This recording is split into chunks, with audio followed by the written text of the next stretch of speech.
सगळे या निकालानंतर निश्चितच चकित व्हाल।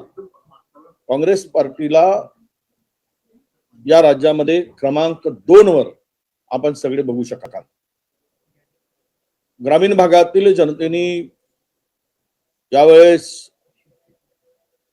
आपल्याला आश्चर्यचकित करणारे निकाल देतील, कारण मेट्रोपॉलिटन मध्ये आपण काही फार बोलू शकत नाही। तो निकाल आणि निवडणुका अजून अद्याप उशीर आहे त्याला, पण आजचा निकाल मात्र विदर्भामधील सर्वाधिक नगर परिषदा या काँग्रेसच्या ताब्यात दिसतील आणि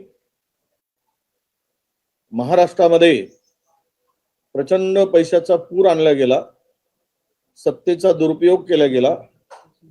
त्यामुळं भारतीय जनता पक्ष निवडणूक आयोगाच्या सहकार्याने 1 नंबरवर राहील,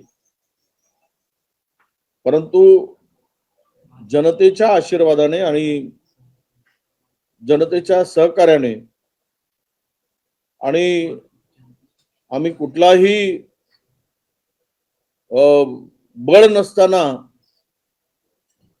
काँग्रेस पक्ष स्वबळावर क्रमांक 2 पर्यंत पोहोचते, याचाच अर्थ जनतेच्या मनामध्ये काँग्रेस आहे, राहील, हा याचा अर्थ निवडणूक निकालानंतर सगळ्यांना दिसेल। 2 नंबरवर पोहोचाल असं म्हणतायत, नंबर 1 वर कोण राहील असं वाटतं मला? मी सांगितलं ना, भारतीय जनता पक्षच सांगितलं, ते काय आपण 1 नंबरवर भाजपच